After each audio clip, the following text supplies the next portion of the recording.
Hansel and Gretel. Once upon a time there lived a poor woodcutter, his wife, and his two children named Hansel and Gretel. Though the woodcutter loved his children very much, his wicked wife wished them gone. There was a great famine throughout the land, and she did not want to share what little food they had with her two lousy stepchildren. One night, as the woodcutter worried over how he would feed his family, his wife told him, "Do not worry, husband, for I have found some work for the children and myself at a house on the other side of the forest. I will take the children tomorrow and will bring back home a fine dinner." But Hansel, who lay awake in his bed, overheard this. He remembered the time that his stepmother had tried to sell him to a peddler in exchange for a new hat, and the time she had tricked him into believing that the beehive was empty. He knew she was up to no good. So the next morning, before they set out, Hansel filled his pockets with small brown pebbles from the garden.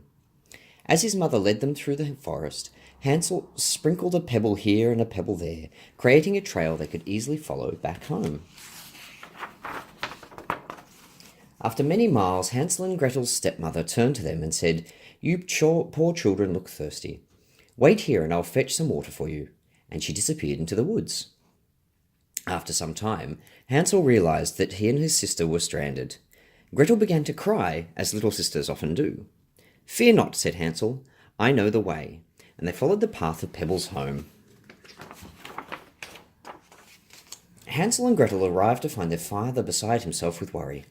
"Your stepmother told me how you had become separated. I thought you were lost forever," he cried, pulling them into a fierce hug. Their stepmother, though really quite furious, pretended to be relieved. "We shall set out again tomorrow," she sighed, "but this time we'll make sure everything goes to plan." The following morning, Hansel and Gretel's stepmother woke them very early.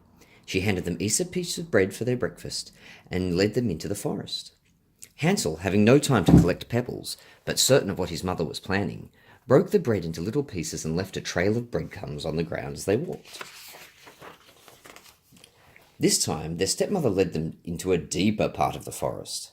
After a long time, Gretel's legs became tired from all the walking, so they all decided to rest by the tree of a big trunk. The children soon fell asleep. When they awoke, it was dark and their stepmother was gone. Hansel built a small fire to keep them warm and told Gretel he would lead them home in the morning. When daylight came, they set off along the path they had travelled the day before, but the breadcrumbs had disappeared. Hansel soon realized what the forest animals must have eaten them. Well, that was a stupid idea, he thought. They were totally and utterly lost. Gretel began to cry. At that moment, they heard a sweet song coming from a nearby tree. Looking around in surprise, Gretel saw a snow-white bird sitting on a low branch and swallowed her tears to watch it. When the bird flitted out of the tree and into the forest, Gretel ran after it, and Hansel followed close behind. The beautiful bird led them to a clearing in the forest. Standing in the middle of the clearing was a beautiful cottage made from gingerbread and covered in sweets. It was the most exquisite thing Hansel and Gretel had ever seen. The children ran to the cottage and began taking bites from the gingerbread door, pulling parts off the sweet-covered walls and licking the clear toffee windows. As they were eating, they heard a soft voice call from inside the house, "Nibble, nibble, little mouse, who is nibbling at my house?" Suddenly the door opened and a very old woman came hobbling out. Hansel and Gretel were terrified at first, but the old woman seemed very kind. "You poor children," she said, "you must be starving. Come inside and sit by the fire whilst I make you a hearty meal." She prepared dinner for Hansel and Gretel, set up 2 soft beds with thick warm blankets. The children ate hungrily and then fell fast asleep. Little did Hansel and Gretel know that although the old woman had been kind to the children, she was actually a wicked witch who liked to eat little boys. The next morning, while he was half asleep, the witch seized Hansel and forced him into a cage. "You will make a pretty mouthful," she cackled. In the following weeks, the witch cooked Hansel all the food he could eat and made Gretel her servant. Because she had terrible eyesight, each morning the witch would make Hansel poke with one finger out from the cage so she could feel how he was fattening up. But Hansel, being the clever boy he was, had kept a chicken bone from one of his meals, and each day he would poke it out of the cage for the witch to feel. She could not understand why he wasn't becoming plump and juicy. One day, fed up with waiting for Hansel to fatten up into a delicious roast, the witch decided instead to make him into a lovely stew.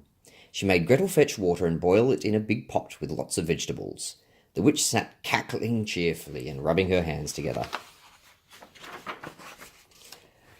While the stock for the stew was boiling away, the witch ordered Gretel to help her bake some bread. Gretel kneaded the dough and gave half the loaf to the witch, who leaned into the oven to place the bread inside. Gretel saw her chance. She quickly shoved the witch into the oven and slammed the door closed. "You saved my life," Hansel cried, very proud of his brave sister. Gretel quickly unlocked Hansel's cage and set him free. Quickly, Hansel and Gretel found the large sacks and ran around the house, filling them with as much food as they could carry. Gretel also took a large jar of her tasty-looking rock candy. They set out into the woods again, determined to find their way home. After wandering through the woods for another day and night, Hansel finally began to recognize the forest around him. Though Gretel was exhausted, both children began to run when they saw the first glimpse of their home through the forest trees. Their father heard the hurried footsteps and came rushing to the door, sweeping both children into his arms as soon as he saw them. "I've searched high and low for you," he cried. "When your stepmother told me she had lost you both, I was wild with worry. When she refused to help me find you, I quickly realized her treachery and sent her away. We will never have to see her again." Inside the house, Hansel and Gretel emptied their sacks, and their father was relieved to see that there would be enough food to get them through the coming winter.